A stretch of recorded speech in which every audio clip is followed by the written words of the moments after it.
So whenever you get an ingrown toenail, what do most of us tend to do? We run to the beautician and get a pedicure done.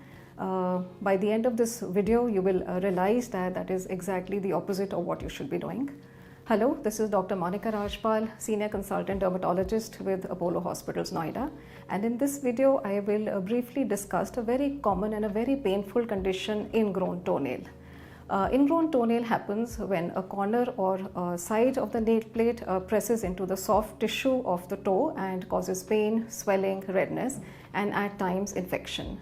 The most common cause of an ingrown toenail is usually cutting the nail plate improperly, which means making it very short and giving it curved and rounded edges.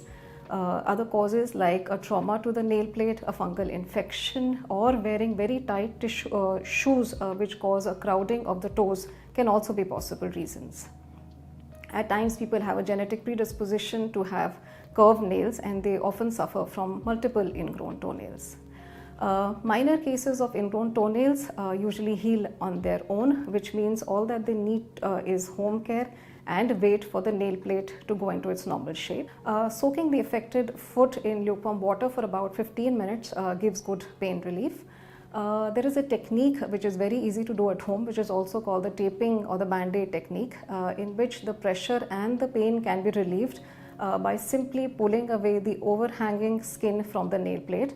You can learn this technique from your dermatologist. The nail should be cut straight across and not rounded or curved, and ideally it should be allowed to go well beyond the nail plate. Footwear choice is extremely important.